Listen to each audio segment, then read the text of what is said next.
সরকার দুর্নীতি মুক্ত মাদক এবং জুয়ার বিরুদ্ধে একটা শক্ত অবস্থান নিচ্ছে। সরকার নির্বাচনী ইশতেহারে নির্বাচনের পূর্বে যে কমিটমেন্টগুলো দিয়েছে, জনগণের সেবা এবং বিশেষ করে সেবাকে জনগণের দোরগোড়ায় নিয়ে যাওয়া, প্রশাসনকে জনমুখী করা, সেই জায়গা থেকে আমরা বিভিন্ন দপ্তর প্রধানদেরকে সরকার মেসেজটা আমরা শেয়ার করেছি যে আমরা চাই যে জনগণ যেন হয়রানি মুক্ত একটা সেবা পায়, দ্রুত সময়ের মধ্যে একটা সেবা পায়। দীর্ঘদিন ধরে আমাদের অফিস আদালতগুলোতে লাল ফিতার দৌরত্বের যে একটা কথা আমরা শুনে আসছি, এটা যেন বন্ধ হয়। আমরা সেই বিষয়টা তাদেরকে বলেছি। এই জেলা পর্যায়ে উপজেলা পর্যায়ে যেন অফিসটা টাইমলি শুরু হয়, সেটা আমরা চাই। আগেভাগে অফিস শুরু করতে পারলে আমরা মানুষকে সেবার ক্ষেত্রে এগিয়ে থাকব। এবং গতকালকের যে একটি অনাকাঙ্ক্ষিত পরিস্থিতি, আপনার যেটা আসলে আমাদের দেশের মধ্যে না, কিন্তু আমাদের দেশ এটা বিভিন্নভাবে আফেক্টেড।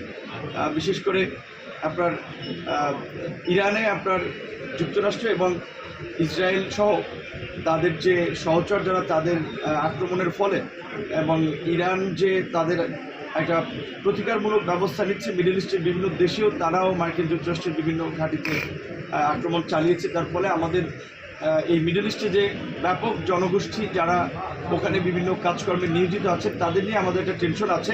কিন্তু আমাদের পক্ষ থেকে যে ব্যবস্থাগুলো নেওয়া হয়েছে, গতকালকেই প্রধানমন্ত্রী প্রবাসী কল্যাণ ও বৈদেশিক কর্মসংস্থান মন্ত্রণালয়ের সংশ্লিষ্ট মন্ত্রী প্রতিমন্ত্রী গুরুত্বপূর্ণ ব্যক্তিদেরকে দিক নির্দেশনা দিয়েছেন, ফরেন মিনিস্ট্রিকে এটার সাথে কানেক্ট করে জয়েন্টলি কাজ করে প্রথম হচ্ছে আমাদের দেশের নাগরিক যারা এই অ্যাফেক্টেড দেশগুলোতে আছে তাদেরকে নিরাপদ আশ্রয়ের জন্য সহযোগিতা করা, তাদেরকে সচেতন এবং সতর্ক করা।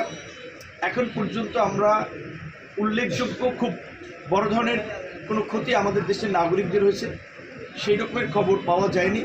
আপনার কুয়েতে একটি এয়ারপোর্টের ড্রোন হামলায় আমাদের দেশের আমরা যেটা শুনছি 4 জন নাগরিক আহত হয়েছে। এবং আজকে আপনার আমাদের দুবাইয়ের আপনার কাউন্সিলের ফার্স্ট সেক্রেটারি, ওনার বাসার এরিয়াতে একটা মিসাইলের বোধহয় আপনার আক্রমণের কিছু ঘটনা ঘটেছে, কিন্তু অক্ষত আছেন আমাদের ফার্স্ট সেক্রেটারি, উনিও অক্ষত আছেন। এবং আমাদের যে 4 জন শ্রমিক তারাও মোটামুটি এখন পর্যন্ত খুব গুরুতর না, কিন্তু তারাও কিছু আহত হয়েছে। তো এখন এই পরিস্থিতিতে আমাদের আসলে হাত নাই। গতকাল রাতে আপনারা জানেন বেশ কয়েকটা মধ্যপ্রাচ্যগামী ফ্লাইট বন্ধ, পরিস্থিতির কারণে বন্ধ হয়েছিল। তাৎক্ষণিকভাবে প্রধানমন্ত্রীর নির্দেশে আমরা আমাদের মন্ত্রণালয়ের একটা লিমিটেড রিসোর্স আছে, আপনার কিছু লোক থাকতে পারে, সিভিল এভিয়েশন সহায়তা করে প্রায় 850 লোককে আমরা রাতে থাকার ব্যবস্থা করে দিয়েছি। এবং আজকে পরিস্থিতি বিবেচনায় কিছু কিছু জায়গায় হয়তো আপনার কিছু ফ্লাইট আপনার মুভ করতে পারে, কিন্তু আমরা আমাদের সম্মানিত নাগরিকদেরকে বলবো যে আপনার আমাদের জীবনের মূল্য অনেক বেশি সময়ের চেয়ে, অর্থের চেয়ে। কাজেই এই মুহূর্তে যখন পরিস্থিতি স্বাভাবিক হবে তখন সরকারের পক্ষ থেকে সামগ্রিকভাবে দিক নির্দেশনা দেওয়া হবে।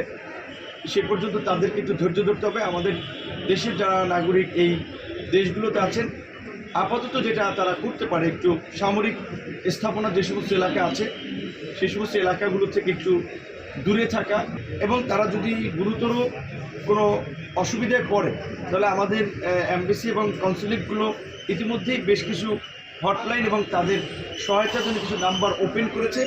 আমাদের প্রবাসী কল্যাণ ও বৈদেশিক কর্মসংস্থান মন্ত্রণালয়ের সোশ্যাল মিডিয়ার যে ফেসবুক পেজ, সেখান থেকেও আপডেট দেওয়া হচ্ছে। সেখান থেকেও আমরা কয়েকজন অফিসারকে ডেডিকেটেড করেছি। সুতরাং দেশে এবং বিদেশে তারা সব জায়গায় যোগাযোগ করতে পারবে। এবং আশা করি যে সরকারের কমিটমেন্ট অনুযায়ী এবং বিশেষ করে প্রধানমন্ত্রী যেভাবে বিষয়টির প্রতি খুব নজর দিয়েছেন এবং উনি বিভিন্ন মন্ত্রণালয়কে ট্যাগ করে আজকে একটা কমিটিও করে দিয়েছেন, তাহলে আমাদের নাগরিকদেরকে আমরা আমাদের সামর্থ্যের মধ্যে সর্বোচ্চ সুরক্ষা এবং সহযোগিতা করতে পারবো। আমাদের মন্ত্রিসভার একটি সিদ্ধান্ত আছে, যার যার মন্ত্রণালয়ের বিষয়ে শেষে কথা বলবেন।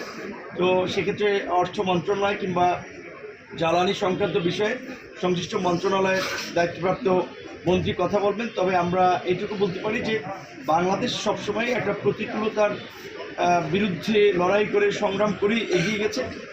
এই ক্রাইসিস হয়তো কিছু ক্রাইসিস সাময়িক হবে, কিন্তু এটা কেটে যাবে।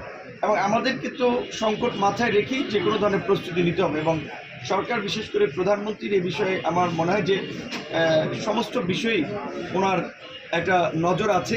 প্রবাসে যেতে আমাদের দেশের মানুষ নানান রকমের প্রতারক চক্র দালালদের খপ্পরে পড়ে অনেকেই প্রতারিত হয়, সহায় সম্বল হারিয়ে ফেলে। সেই জায়গা থেকে আমরা একটা সিদ্ধান্ত নিয়েছি, প্রথম হচ্ছে যে আমাদের দেশে যে অভিবাসন ব্যয় যে এটি একটু বেশি, এর কারণ হচ্ছে এই দালালদের দৌরত্ব, মধ্যস্বত্বভোগীদের তৎপরতা, তো এটাকে বন্ধ করা। দ্বিতীয়ত অভিবাসন ব্যয় একটা নির্দিষ্ট করে দেওয়া, যেন এর বেশি কেউ নিতে না পারে। আপনার পাশাপাশি এখানে আমাদের দেশে অনেকগুলো রিক্রুটিং এজেন্সি আছে, যে সমস্ত এজেন্সিগুলোর বিরুদ্ধে প্রতারণার অভিযোগ পাওয়া যাচ্ছে, বা যারা মানুষকে আমরা দেখি যে আমাদের মিডল ইস্ট থেকে বিভিন্ন সময় গৃহকর্মী বা অনেক মানুষ এসে নির্যাতিত হয়ে, এই অভিযোগ যে সমস্ত প্রতিষ্ঠানগুলোর বিরুদ্ধে যে যারা এগুলোর সাথে জড়িত তাদের বিরুদ্ধে ব্যবস্থা নেওয়া, এবং এই যে 3000 রিক্রুটিং এজেন্সি আছে এগুলোকে যাচাই বাছাই করে পুনরায় তাদেরকে আপনার অনুমোদন দেওয়া। কারণ হচ্ছে তারা অনুমোদন নিয়েছে, তাদের অনেকের বিরুদ্ধে গুরুতর অভিযোগ আছে এবং তারা অনেকেই আপনার সরকারের নির্দেশনা বা মন্ত্রণালয়ের নির্দেশনা মেনে কাজ করছে না। সেক্ষেত্রে আমরা এটি নিয়ে যাচাই বাছাই করছি।